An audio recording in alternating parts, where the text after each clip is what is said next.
what your choices have been, and what karmic timelines and contracts you have journeyed. The light is calling for the reunification of all aspects of life in this realm now. It is calling for the cleansing of all polarities. It is calling for the rising of all sacred heart centers now. All are being summoned home to the greater light now.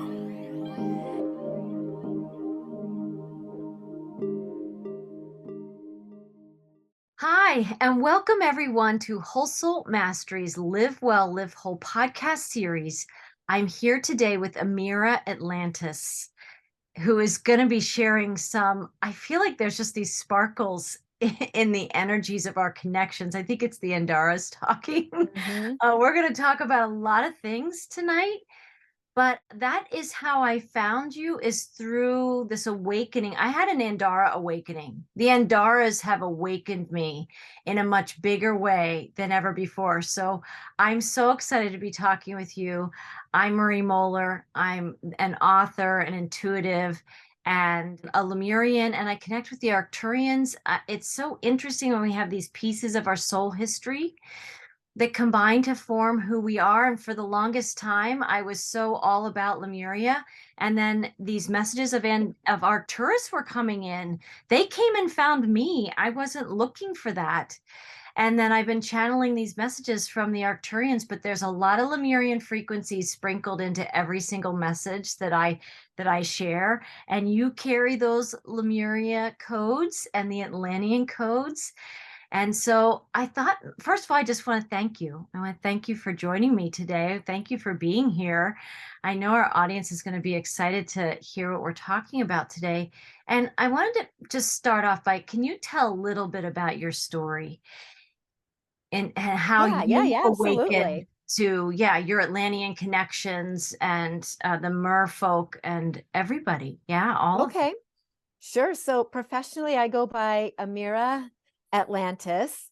And, I actually took that part of my name on professionally, kind of like as a joke on Facebook a few years ago. I was like, I wonder if I'm just going to put Ameera Atlantis as my name and see what happens. And like the vibration of that felt so good to my soul, that frequency of that I rebranded everything wow. to Atlantis, because I've been teaching and talking about Atlantis, Lemuria, and the Mer people of Atlantis for many, many years, after I had my awakening and my full-blown remembrance of being an Atlantean mermaid.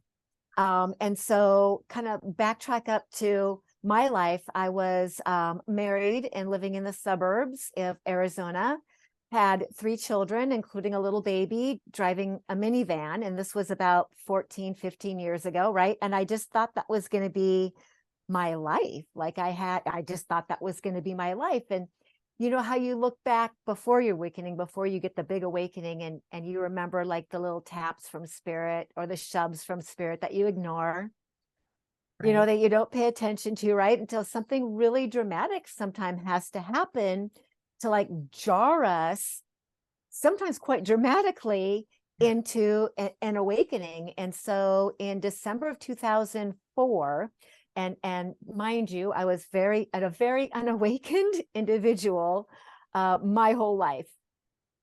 December 2004, I was in Arizona, and I was watching a show on Oprah. And Oprah that month and year did a show about women who were in their 30s, and what their life was like from all over the world. And, she had some of them on stage and some of them Skyped in, and most of them had very, very different lives and upbringings than I did as a suburban housewife, living in Arizona. But something happened as I began to listen to the words of those women. And as I looked into their eyes, I felt a connection with them, like a soul connection with them, with each one of them, that I had never experienced in my life before. And I started bawling. Like I cried through that whole show because my heart just opened and I loved them so much. And I couldn't figure out why I was having this intense reaction that I've never even had, like with my birth sisters or with my girlfriends. I just bawled through the whole show. And I know now that, my heart chakra opened, and I was having this awakening that was actually very disturbing. Actually not fun, because I didn't know what was happening to me. And I, told my husband at that time, I was crying for days. There's these women on Oprah and I just love them and I can't get them out of my mind. And he was like, I don't know. I don't know what you're doing. I don't know what's going on here. And I recognize now, now looking back, that was my first experience with the divine feminine and with goddess energy, and understanding sisterhood and unity and oneness. Wow. So as a result of that, suddenly one thing leads to another. And I got a book from Dr. Wayne Dyer, from a girlfriend of mine, that talked about, the law of attraction and frequency. And I started reading about, God and source is something different than my Catholic upbringing, and having these things happen. And I just went on this accelerated journey into remembering who I am and what I'm supposed to be doing here, which was not just being a housewife and a mother. Right. So much more, right? You were So invited that to was the more. beginning. That was Yeah. And I didn't know what was happening. Nobody around me was awakened. I felt like I was losing my mind. I did work with a healer friend of mine that I'd known, for a psychic that I went to, for like the silly stuff in my like my boyfriends, my relationships and things. And I sat down in front of her a few weeks later than that, and I started to cry. And I said, I am losing my mind. Something's happening. I saw these women. I saw this show on Oprah. I'm reading this book. I'm hearing my name called in the middle of the night. And I said, I think I'm losing my mind. And she very calmly looked at me and said, oh, no, you've just woken up. I've been waiting years for this. And I looked at her and I said, put me back to sleep. I don't like this. I don't like it at all. It is. It's a whole new world, isn't it? It's a lot of moreness. There's Yes. like everything, all of a sudden, things that, as you're describing, that weren't accessible to you before, is now alive and awake and in And your I didn't know what awareness. any of it was. Right. You don't have a language. You don't have any Right. language to describe what's happening to you. And the people in your life, like your husband at the time, right? They don't have the skills to support this No. because it's not happening to them. They are asleep Right. oftentimes, and pleasantly so, like ignorance is bliss kind of thing, Yeah. right? It was a very lonely time in my life. It was magical, but at the same time, very lonely. And for anybody who's, watching out there, if you have gone through or going through your own awakening and you're by yourself, essentially, because the people around you don't understand or can't relate, like, I get it. Like, I get what a challenging time that can be, to feel like you're this square peg in a round hole, of the world, and really how much loneliness can also come with that. Yes. Yes. And I think that is also part of the journey. It's part of what grows your faith. It's part of Right. what makes you trust Yeah. in the frequencies that are leading you. With discernment, it brings in all these things, right? I didn't have the words discernment. I didn't have a lot of this language before. But when Right. you're in that loneliness and when you don't have the language to even tell yourself what's happening to you, but all you can do is respond to the messages that you're getting and the awareness that's expanding. Some And people, it can follow be a it. very beautiful experience, but for a lot of Hmm. people, it's wild. It puts you on a little bit of a wild journey until the waters calm Hmm. and you get a new kind of grounding because you start remembering who you are. That Right. becomes your inner compass. And it sounds like in your journey. So it's interesting that you said December 2004 because that was what kicked off my awakening time. Oh, Exactly. okay. I got nudges in 2003, but in December 2004, it catalyzed my experience. And Hmm. 2004 to at least 2008 or 2009, I was in the thick of it, like a 5 year dark Intense, night of the soul. intense. Yes. Intense, intense. Yep. Do you see Yeah. that a lot of people that are awakening to their bigger purpose. Was that a critical window? I mean, it was just before 2012, which everybody was anticipating at around that time as we were awakening to even be paying attention to 2012 and all those messages. But I wonder if there was a whole soul group, a soul cluster awakening at that I time. kind of feel like there was, like 2004, 2005, 2006. There was just a big movement, some kind of whoosh of energy where spirit said, okay, all you people like walking in a circle, we're going to do something big to help you along, because the world needs you to awaken, it needs your superpowers. Right. And sometimes you have a super intense challenge or something that awakens you to awaken Yes. the superpowers. The superpower Right. part doesn't come without the tension or, the sloughing off of the old belief systems, things that are going to Right. shatter the world that you were in. It's like that tarot card, the tower, the tarot card, all your belief systems, everything you think you know about yourself and God and life kind of comes crashing down around you. And, for me, a big part of that was at a couple years into my awakening, I was a daily meditator and I was reading everything I could get my hands on, just trying to learn and keep up and figure out what I was supposed to be doing in the world. And I was meditating one day and my hands and my arms began to move independently of my asking them to, like something coming up within or around me, moving through my entire body. And I didn't know what was going on. And it was a little bit frightening, but it also felt strangely familiar and comforting. And I found that as I just yielded to it, and then started moving maybe around, the person I was married to, his headaches would go away, my children would be soothed, whatever was coming through me, whatever movement it was like helping people. So I had just discovered and read Many Lives, Many Masters, Dr. Brian Weiss, and discovered regression therapy. And I thought, well, maybe if I go have a past life regression, this will help tell me what's going on. And so by then we had moved to Portland, Oregon. And I contacted a woman named Julia Ingram, who was a very well-known psychologist and professional in the Portland area, scheduled a regression.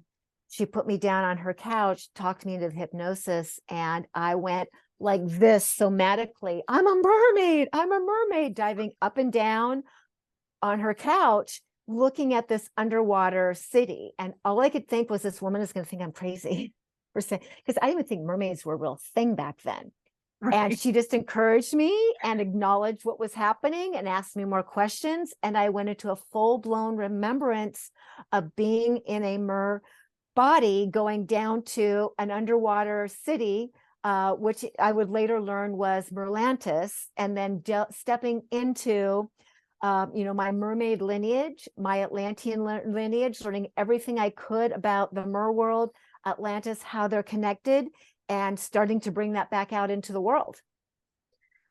And the world needs it at this time, because that's so much of what's coming up. We're going to talk a little bit more about Lemurian Atlantis, but when I first heard you talking about Merlantis on your YouTube channel and in your messages, what is the difference between Merlantis then and Atlantis? So Merlantis and Atlantis are sister cities. One is under the sea, and then one is above ground. Right. So the Mer Kingdom, the Mer City where I am from and where the Mer people are from, Merlantis, we were the beings who came to the surface of the waters of Atlantis and helped the Atlanteans, the new Atlanteans in their bodies, their new earth bodies with their 5 senses and all the human things, acclimate to life as a 3rd dimensional human with a 5th dimensional consciousness. So in the devolvement of our higher dimensional selves, you were instrumental. The Mer people of Merlantis, yes, were instrumental in helping, Atlantean beings who were starting to come into human form. Right. Wow, helping them. I would call it the dissension process. You were helping them acclimate to lower dimensional experiences. We were helping them to be fully human with all the emotional components, the sensory components, that go along with the joy of being human. And at the same time, they were fifth dimensional consciousness beings. So figuring how to navigate the human world and a third dimensional body, if you've never been that before, it can be kind of wonderful and probably very wrought with a learning curve. So we were there to teach them about the cycles of nature, taught them about the moon cycles. We talked them about the importance of sacred geometry and the geometries. We taught them about the importance of how to navigate their emotions, because those higher dimensional beings, it's not that they don't have emotions. They don't really have emotions like we do. They don't have the breadth and the depth of all the things that we discover as being human. And this is why they decided to become human, we're creators, right? We're experimenters. So we help them to navigate the natural world around them. Of course, Mer people love humans. You remember the story of Ariel, where she really wanted to be where the people were. We felt the same way. We just thought they were the most magnificent creatures. And we made agreement before Atlantis was formed to help them to learn how to be on this earth and enjoy this earth. Many of us would come up to a portal in front of the Temple of Poseidon. We would shapeshift and grow legs. So we would take on a temporary human-ish form in order to be with them and to teach them and to learn from them as well. A lot of our stories aren't just stories, are they? Right? Right, exactly. Yeah. They're myths and mythology that tell us a history. Right, right. And when some people are it's their time of return, which I think that's what the planet is going through. Right.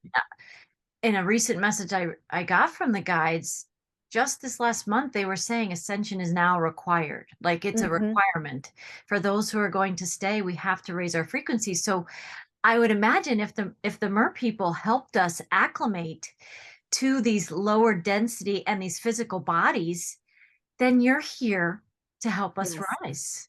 The Mer people have returned in a huge amount of numbers. Mermaid iconography has been huge in the world over the last years. Every little girl wants to be a mermaid. You see mermaid tails.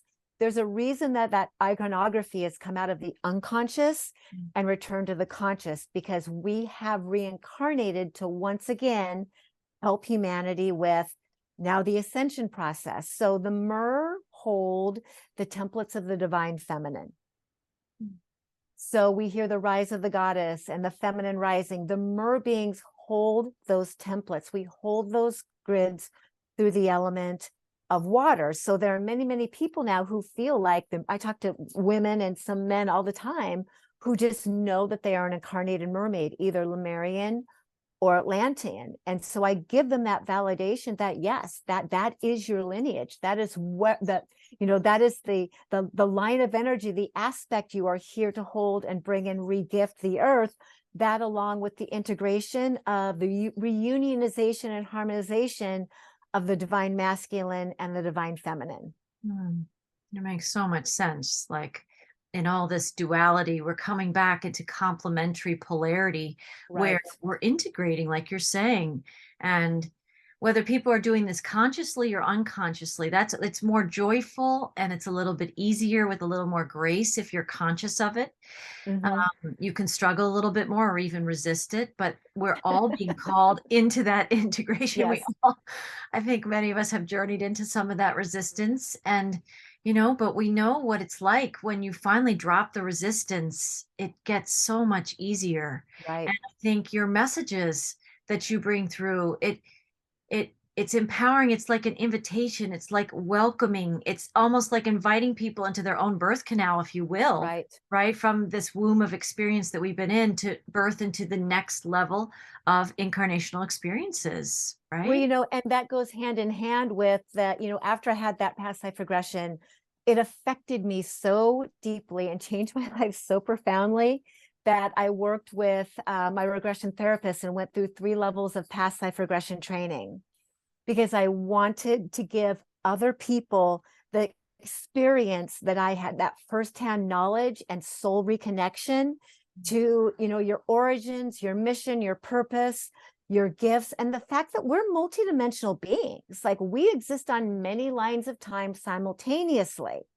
We are really here to gather and integrate many aspects of ourselves that are helping us with our own ascension, and we're actually helping heal them and their own ascension templates also. So, a past life regression or a soul progression, which is hypnosis, to help people connect with their guides, their higher guidance, their guides and angels, are tools to help us to reconnect and remember our multidimensional selves and more about our soul mission with God. Is there anything better? I mean, not much, not really. Right. That realized and executed is the best. It is the best. And I wanted to ask you another question, but you are about to offer a class for a small cohort of people who you're opening up this reconnection for them to journal their souls. Well, the course is called Learn Hypnosis for Guided Meditation and Journey Writing. So I teach past life regression therapy through hypnosis also. I can teach you if you would like to become a regression therapist. I also teach a course where you use the induction, the hypnosis dialogue, to take people, to set the tone, to take people into trance and allow them to receive a guided meditation or a journey. And that links into what people know as automatic handwriting. Is it similar? No, it would be you and me sit down together. You're my client, and I read the induction and I place you in the trance and take you on a journey. So there's I would have pre-written or pre-planned a guided meditation to offer you, or to offer a course. And this gives you the induction, the words to put people in the trance state to receive your pre-written journey, or your shamanic journey, or your guided meditation. And so I teach the ethics around hypnosis, because ethics and responsibility around the art of hypnosis are very important, right? There's a lot of responsibility that goes along with that. You learn the induction to take other people into that suggestible or hypnotic state, to take them on some kind of a guided meditation or journey that is going to help them in life. So that class is happening in May 21st and 28th. For about 3 hours, we meet online.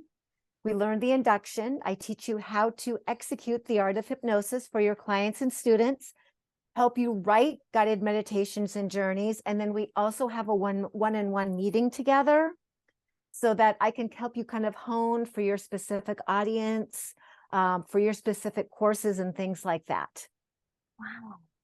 And so I'm asking out of my own curiosity, but I also want to ask for the audience who's listening to this, if we couldn't make the class that's coming up, because I know I have a conflict on the 21st, people can get the same instruction, the same guidance, the same experience if they had like 1 or 2 sessions with you one-on-one? I will do a one-on-one training for this. Absolutely. Okay. I'll do a one-on-one training. Normally I record courses and then post them to purchase later, but this is very experiential. Yeah. And it's something that needs to be shared really heartbeat to heartbeat, and not just because, again, the ethics and the responsibility that go along with answering the questions and making sure people really understand and are responsible with what they are doing and how they are handling their clients is something that needs to be done on an interpersonal level. So for anybody who can't make the course, the 2-day course, I do offer a one-on-one training. Or if you have a small group of people you would like to bring together, I would do that offering for your personal group as well. Yeah, absolutely. That would be amazing. That would be amazing. Many of the people who would listen to this podcast know that I do soul readings, and I've experienced Brian Weiss in a workshop before. And but I think there's something really beautiful when you talk about leading us into facilitating this for other people. I have not done that before. So I'm very, I think a lot of the energy in my body is saying, yes, yes, please Nice. do that. Yes, right. So I have this question then. If the Mer people worked with the people of Atlantis, I'm so Lemuria connected. Were the Mer people also working with the Lemurians, or was it the fairy realms working with the Lemurians? I believe the Mer people also worked with Lemurians. So the Mintaka is the stargate that all the Mer people passed through, the family of Mu, to come to this planet. And I remember the Mer people came from Mintaka via other star systems. But Mintaka, which is the westernmost star in Orion's belt, was the portal or the stargate that we came through, that the dolphins, the whales, all those who seeded original Earth, seeded the grids of the water before land masses formed. So if you consider yourself to be Mer, you would have moved through that stargate, or even part of the family of Mu. That's where you would have moved through to come to Earth. And so before Atlantis was Lemuria, Mu was first. Mu was first, right? Yes. Mu was first. So there would have been, and I remember Lemuria, I remember being in the water. I don't remember ever coming up out of the water like Atlantis, but the Mer were here from the very beginning, making the way, making the waters, co-creating the planet for the family of Mu to arrive. So when the family of Mu came down and settled on what would be, you know, Earth or Terra or Mu, the Lemurian mermaids were there as assistants, but we did not directly, except from the water, interact with them like we did in Atlantis. The Lemurians came down, I guess I would just say in some ways more highly evolved. They were physical, but not as physical as the Atlanteans. So there was more of a physical body than a spirit body, but it was not as 3D as the Atlanteans. So the original Mu beings were able to retain a fifth dimensional consciousness and a lighter light body, I guess you should say, than the Atlanteans, just because the Atlantean experiment was different than the Lemurian experience. This group of souls that came in, like I've read a lot of things. I think what I've heard the most, the people that came through to the land of Mu first and formed Lemuria, that there was like this experiment of consciousness, right? Right. And it was a bunch of star races that came together. But the Pleiadians, is this what you understand? The Pleiadians are a big, a big group. Yeah, definitely. But there's Arcturian, Syrian, all the races of beings came to participate. And again, the experience was to, their bodies, the way they moved through life, what they ate, everything was a different type of experience than what the Atlanteans had. Right. So this is why we talked about before the end of Lemuria. Right. When Lemuria went down, because the Lemurians never forgot they were eternal beings.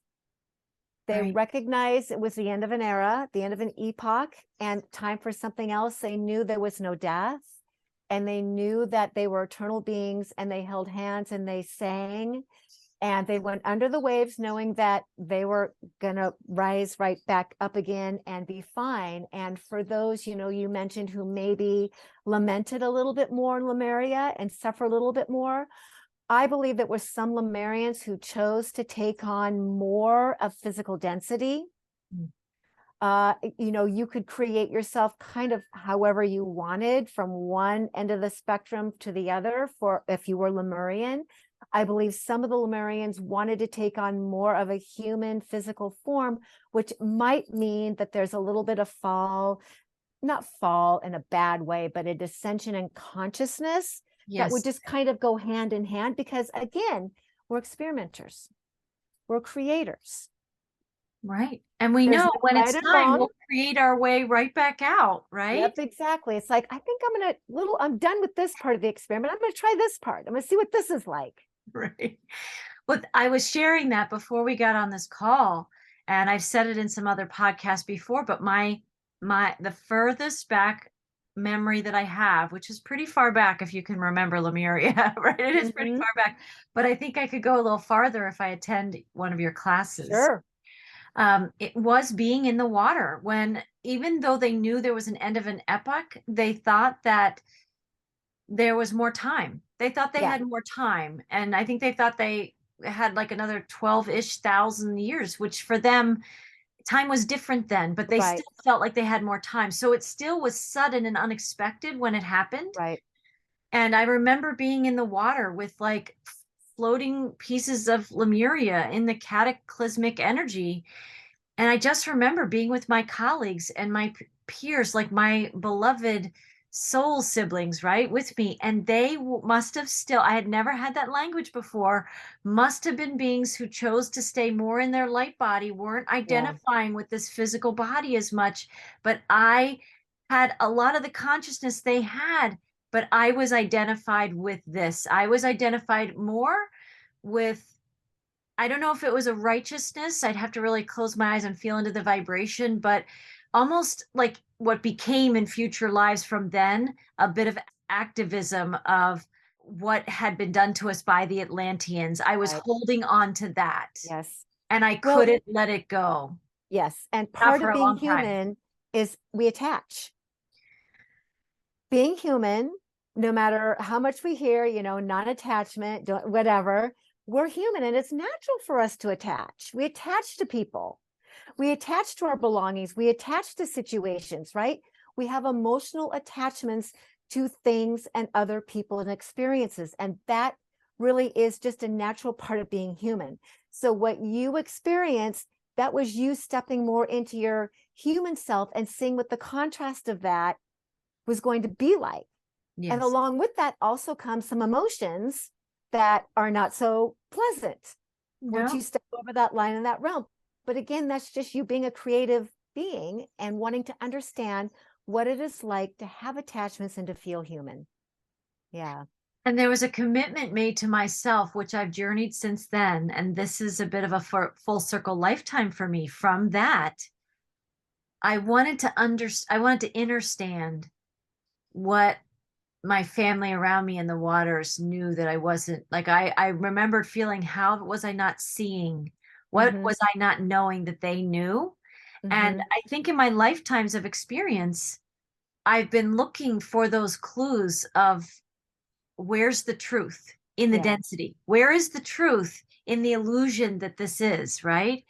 And journeying that and coming through this and having a catalytic experience in December 2004 that set me on a journey to awaken to all of this. And I found my way to Lemuria. I read a lot of the books. You know, that's what we do. We go to find Right. all the teachers and Yes. messengers so you can kind of get in the frequency of what you're already knowing, but the gears are a little rusty, right? So Yeah. you oil these inner gears with those resources. And it was just a few years ago, though, because 2004 was almost, I mean, it's about 20 years ago. A friend of mine mentioned Andara crystals, and in all the learning and awakening I had about Lemuria, it must have not been my time all that time. Right. So it's just been in the last few years that I learned about Andara crystals, and the minute she said the word Andara, my whole crown chakra like lit up like the Avatar and Avatar the Last Airbender. Have you ever seen that show? Yes. Do, Okay, do, do you know, do you know why that happened? please tell me. Because I believe Andaras are Lemurian. Yes. I believe the Andaras were gifts from the Lemurians to the Atlanteans to help them remember fifth dimensional and above consciousness. During my regressions, all these years ago, going through my awakenings, I would regress into the Temple of Poseidon and into the healing caverns that were underneath the temple, and they were dark, but illuminated by these beautiful, beautiful, brightly colored, glowing crystals that seemed to glow from within. This is way before I met the Andaras. And I used to comment like, there's these beautiful crystals above people healing chakras and all around the caves. And I said, I don't know what they are, but they're beautiful. And many years later, after I met the Andaras, I realized that's what I saw. And the Andaras told me that they were Lemurian and gifts from Lemuria. You know, Andaras are like a ray of light you could hold in your hand. If you could condense light into matter, you would have an Andara. Right? And this is how we connected. I bought one of her pendants because I wanted to wear them. I have a lot of the Andara crystals, Mm-hmm. but I don't wear them. And all of a sudden this has been downloading to me. I need to have them on my body. Everybody should be wearing an Andara. They're like a homing device. Yes. You know, they are like something that leads your soul back to home, back to truth, and back to peace. Doesn't matter if you're Atlantean, Lemurian, whoever you are, they're very universal. They meet you where you are at and integrate where you are at. And literally when you're, you know, looking at, say, my website and you see the right Andara, it will call to you. Like it will call to you like a homing device. Yes. A friend of mine has a crystal boutique here locally in my area. And once I heard about the Andaras, I just knew that I was going to have one. And my friend mentioned they tend to be a little bit more expensive than some of your other crystals. And I was like, okay. And I didn't really know what that meant. But I reached out to my friend who has this shop, and she didn't have any in her store, but she connected with a shaman, somebody who was able to connect, because that's another thing we need to talk about. The ones that are true Andaras come from a very specific, special place, right? Well, there are many things that are true at once sometimes. Oh. And yes, the original Andara seeding was found in the Sierra Nevadas. So the first Andara was found in February of 1967 on the property of a lady named Lady Nellie. She is a Choctaw Indian woman. The first Andara was pulled up out of the ground February 1967, which happens to be the year and month of my birth. So the Andaras and I, we're the same earth age. We're very, very aligned. After the first was found, of course, many over years were found, and that was the first place they were coming out of. I have since learned that there have been other pockets in California where people have found Andaras. And now I have an Andara from South Africa. That is my favorite Andara.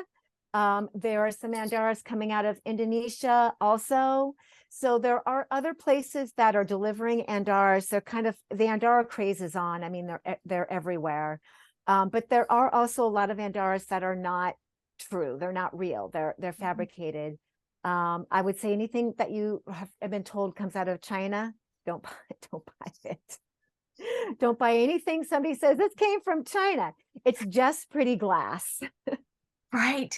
And is it the frequency that you feel? Because, and I think there's two sides to that story, because some people may not be ready for the vibration and the codes of a true Andara. I remember someone, when I did some podcasts early on when I had rediscovered them, somebody wrote me an email and said, like, was concerned about my credibility on my channel talking about Andaras, because like they felt with the research they had done that they were known to be scams. And I remembered saying I appreciated them reaching out, but all I can say is my whole body is like alive with energy with them.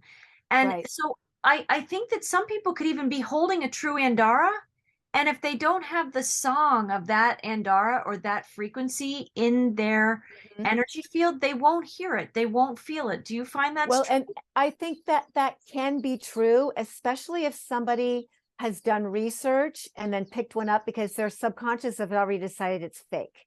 Right. And there are a lot of slag glass fake Andaras. I have some, and they feel dead. I used to buy, before I learned all about Andaras, buy from a website, very cheaply get them, and they would come to me and they would feel like they had no life force. And I couldn't figure out why they didn't feel as good as the ones I got from the Sierra Nevada. So I was like, why does this feel like so flat? Well, then I recognized it was very inexpensive for a reason. I learned the website was selling slag glass, and there is a lot of that out there. So some of the concerns and the information is legitimate, because there's a lot of people who are taking pretty glass and passing it off as an Andara. And so Andaras have become very controversial.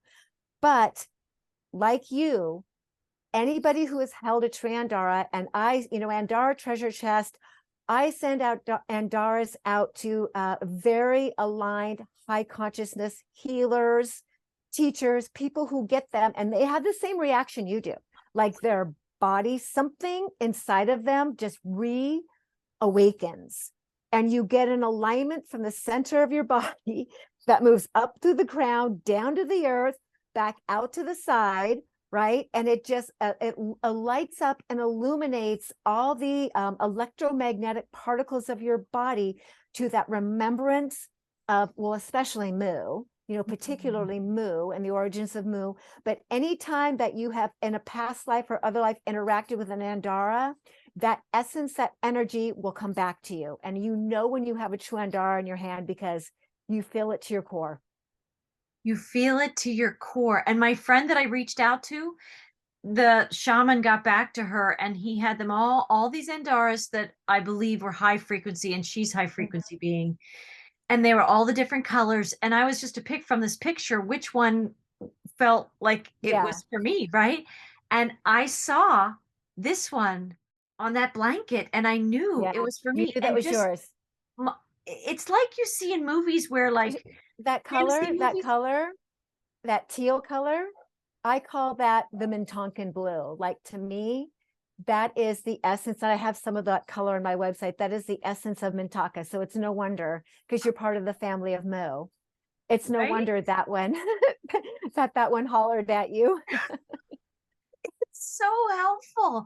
When we make our picture bigger, these intuitions or these feelings that we have, it all starts to have a place in our story. Right. Otherwise, if we are trying to use the same level of sight, right, and we shrink our vision, these frequencies that are trying to help us expand and evolve, they're not accessible to us, and people Yeah. then can think that a real Andara is a scam. And I think Yes. we have to be very discerning, and we might buy something that's fake, right? But you'll Mhm. learn when you hold the fake one in your hand and you hold the real one, your body will tell you that you can Yes. discern the difference. Yep. Can we Right? talk a little bit about Andara skulls? Please, please. Okay, so skulls in general, you know, anytime you've heard about the 13 crystal skulls, skulls in general are helping to elevate the collective consciousness of humanity. So the Andaras, and so there are many, many Andara skulls that are coming forward right now. Andara skulls are fairly new to the Andara family because we're finally ready for them.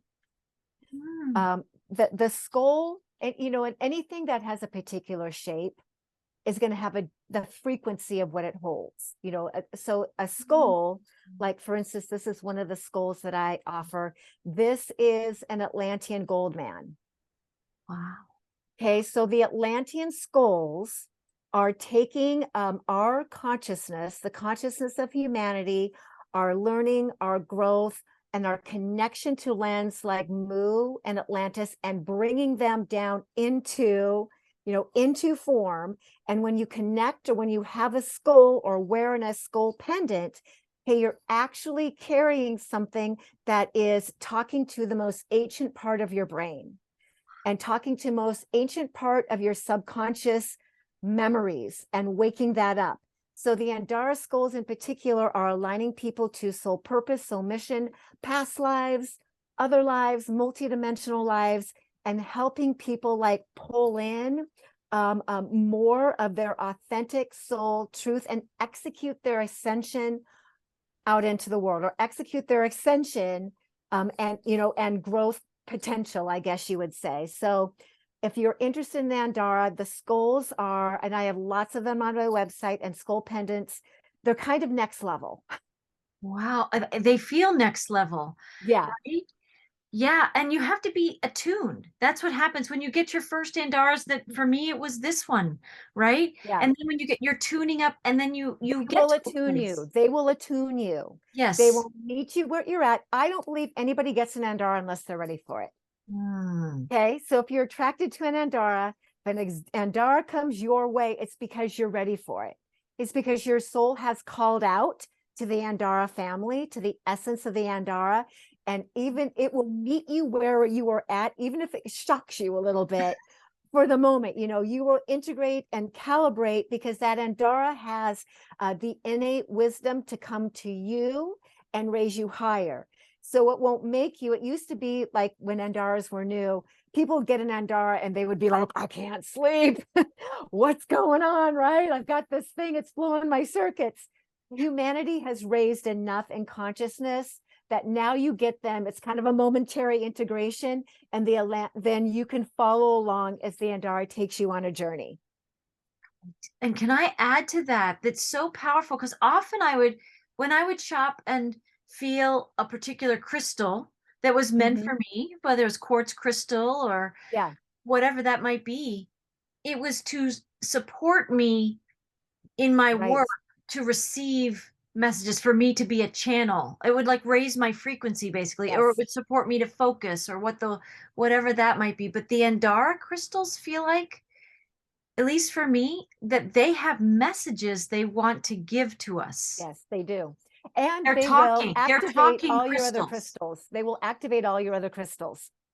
They're Yes. taking all our other favorite crystals and they're helping them up level to the next echelon as well. And yes, you're correct.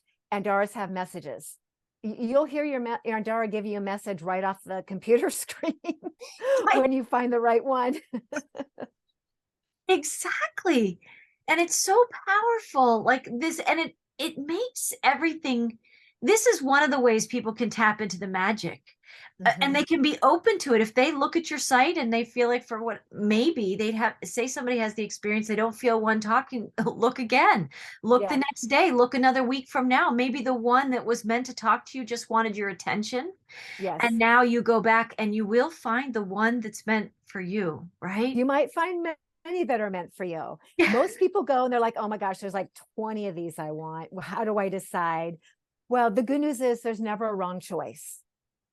There's never a wrong choice. You are always going to choose the Andara partner, the Andara helper that will help you in this moment. And it could be that there's several of them. Okay. So just follow your heart, follow your intuition and your guidance. Okay. And just allow that being, because they are conscious, alive beings. They're like family to me. You know, they're like my children. Right? Yes. You know, they're like my partners. And just allow them to come into your life, meet you where you are at, and help you on an unconscious level. Sleep with them. I always recommend people sleep with your Andara. Wear one if you can wear it. Keep it in your pocket and just let it work its magic. And don't worry about how it's all going to unfold. Just allow. Exactly.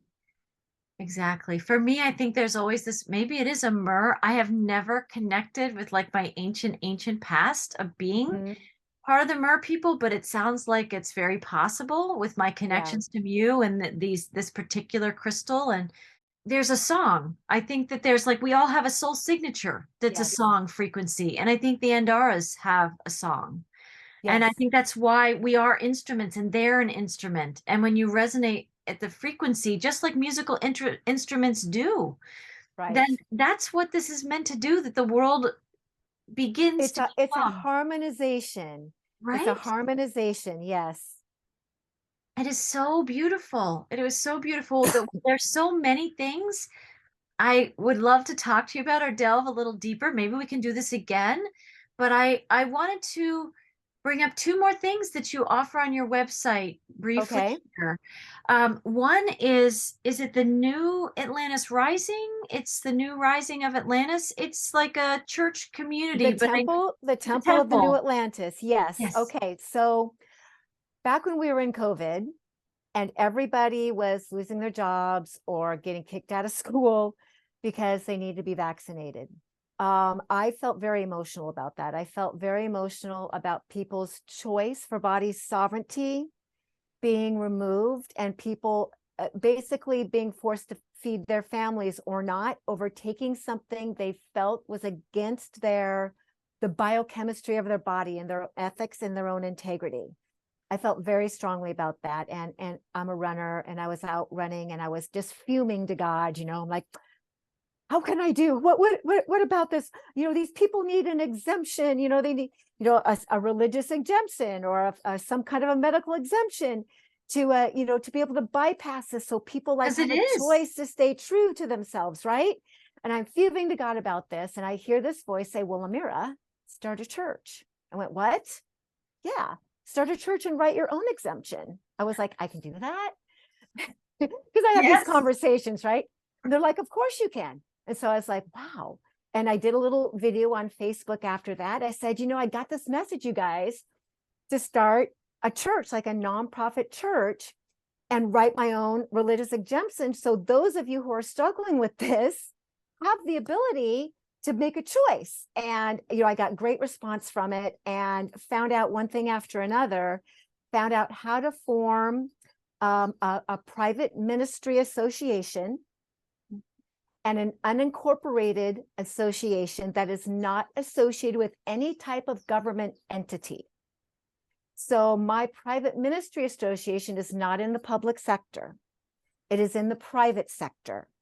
My unincorporated association is a nonprofit that has no affiliation with state or federal government.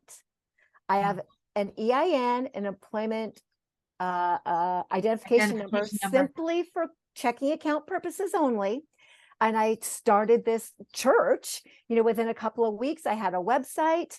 I had, a donation portal, and I wrote a beautiful religious exemption that talked about the sacredness of our body, our connection to God as ultimate law, natural law as ultimate law, and that my soul, my body belongs to that which created me and not to the law of man.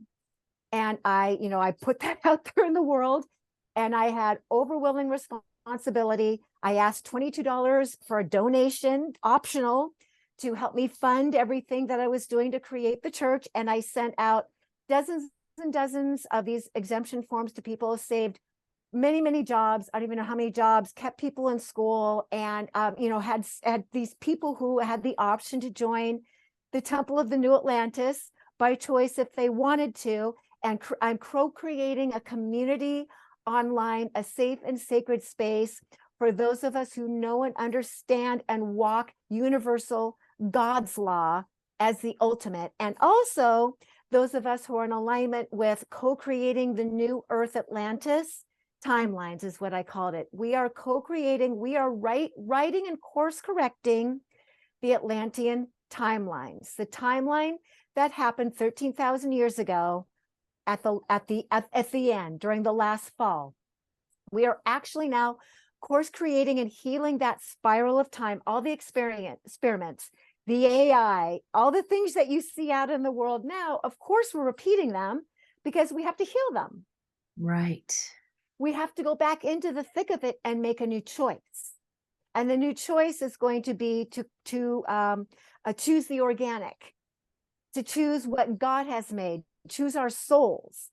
Okay, and the only way that we can reestablish or course create these new timelines is to revisit them again and collectively, individually make a different choice. So the Temple of the New Atlantis is something that is online, but will one day maybe be, brick and mortar, be an actual physical thing out in the world for the new co-creation of the Atlantean and Lemurian timelines we are anchoring here on Earth. And to you, that was so beautiful, all that you just shared. When you talked earlier, when you talked earlier about the masculine and feminine coming into that integration, do you see that this is something else that's also with Atlantis rising? Is it an Atlantis Lemuria frequency coming together as one, or is it Atlantis rising and it'll be, time's not linear, but you're so smart. Okay, so Atlantis and Lemuria existed side by side at one time. Right? Lemuria the feminine, Atlantis the masculine. Okay. They existed side by side. And when the right brain Atlanteans decided to overtake, the left brain, you know what I'm saying? Yes, I do. The feminine, right? Yes. There was a split in the macrocosm between the masculine and feminine, the energies that these two lands held together. There was a break in that. And there was also a break in the microcosm between the masculine and feminine in humanity, because what happens on the macrocosmic scale affects the microcosmic scale. So yes, it is important for the two wings of the bird, the masculine and the feminine, Atlantis and Lemuria, to come together as one and fly straight, right? That is everything. My part of the deal is to work on the Atlantean timelines and the Atlantean course correction. The Lemurian timelines, I feel, are well established. The divine feminine that the Lemurian and the Mer hold is well established. It's anchored in. It's about the integration now on the macrocosmic level and the integration on the microcosmic level within each and every one of us. We are the anchor points. Wow. And it comes through like our own. If I was talking to you about this 20 years ago, I still had a lot more pain about what happened between Lemuria and Atlantis, and the warring and the destruction that went on, and the loss of family, Right. all levels of family. And but there's a part of me that knows that we're having this conversation today as just seeding that into our listeners, that for those that resonate with this, it is time to allow ourselves to move through. I mean, I cried for it when I discovered Lemuria. I just started weeping. I mean, like where you felt like you were swimming in your awakening. Yes. I awoke to what I knew about Lemuria, and all I could do was sob at its like the grief that I was still holding from all that time. And I just knew that I would cry until I was done. And in 12 months, it took me 12 months to cry all those water frequencies of emotions out. And then I was okay. I came to this place that I was okay. And here I am now, many years later, having a conversation with you of like being people who are willing to give language to this integration, this deep forgiveness, to like heal up the leaks in our energy field about this like trauma, this soul trauma that many people on the planet experience. A lot of people who are here, we know, were there at that time. Here's how we heal. Here's how we do it. Here's how we heal. We are multidimensional beings, all of us. I had an aspect of me that was in Atlantis doing genetic experiments, doing heinous things to other beings, merging them together, their cells, their DNA, just to see what happened. And when I remembered that, I remembered I was reading a Dolores Cannon book. And when I read an accounting that someone had of being an Atlantean scientist. And when I read that, I knew I had done that. I dropped the book on my lap and I bawled and exclaimed, in remorse. Oh my God, I was horrified at a full-blown remembrance that I had done that too. You and I are multidimensional beings. Not only do I have an aspect in the Mer, I had an aspect in Atlantis, probably more than one. Lemuria, you had aspects. Not only were you in Lemuria, you have other aspects of you that were in other realms and realities, some of them doing really terrible things. We have all been perpetrators. We have all been victims. As a regression therapist, something that I have learned is we are all of it. It's very easy to remember being the hero. It's very easy to remember being the victim. When you go into a perpetrator lifetime where you did some horrific acts and you learn that you are that too, that's when you get the realization that we are truly all one, that we are all responsible for everything that's happening on this planet, and having a grudge and having shadows is doing nothing to serve you except keep you in that spiral of grief and separation. Okay, so I know part of my job, part of your job here on this timeline is to heal our other aspects. I have decided to take on the karma of that Atlantean scientist and probably a lot of other beings where I wasn't so nice. Okay, take on their karma, shift that into dharma, and make all things right so the totality of my soul can ascend. We're not just ascending you on this timeline. You are ascending the totality of the aspects of your being who maybe can't do it for themselves from wherever they are at, and they're looking to you to help them. This is why we go to past life regressions. This is why we do shamanic journeys. This is why we meditate. This is why we learn, because you are ascending those other parts of your oversoul back up to your oversoul at the same time you are helping and healing yourself. It's so beautiful when you say it like that. And it is beautiful. And what's powerful is anyone listening to a podcast on your channel or my channel like these, we are the ones, the version of ourselves here right now in physical form, have the tools, have the ability to do this transmutational work. We do. That's why we're here. Right. That's why we have all these great tools and healers and things out there. Yeah. And the Andaras can support us in that Yes. journey. They have the codes to heal the grief and to transmute that and make that usable life force again into the more Yes. beautiful things we want to create. And they just make you feel good. They just remember that lights, colors hold a vibration and a frequency. Colors, usually we align with certain colors because they make us feel good.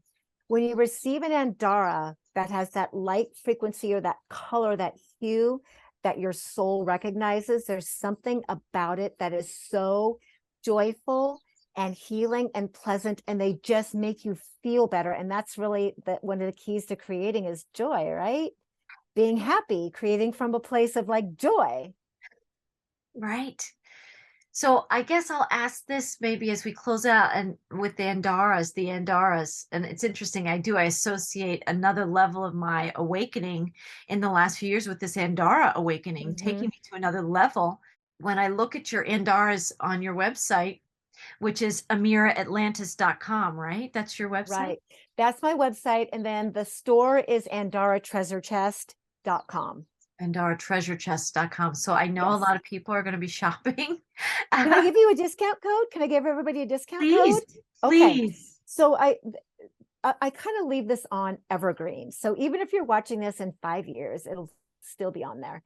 Andara 15, Andara in capital letters, and the number 15 will get you 15% off a purchase. So that's the secret. No matter what is on there as a promotion, Andara 15 is on there to pick. And it doesn't matter if you just pick out a little piece or a big giant piece. We have all of that and everything between. It doesn't matter. Just get what fits your budget, right? And fits your soul. Right. And fits your soul.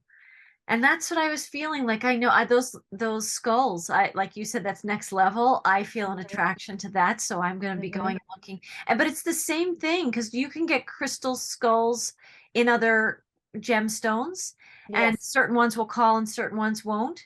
I'm sure there's certain Andara color frequencies in the skulls. And that's what people are like, just like you shop, for lack of a better example right now, is Amazon. If you're looking and there's like, you need a new handbag and there's 20 that come up in a search, you're feeling for like texture and color and vibe and style. Same thing with the Andara crystals. You're really listening for your match. You're really listening for the one that's calling to you, or multiple. But it's a whole new level of being conscious in your creation. And I do feel like as much as the Andara crystals are helping us to heal those maybe broken aspects, or that's how we might feel them in the victim consciousness of ourselves, they're also here. They want to create with us. They want to create this new earth. They want to create this new experience with us. And we have the codes.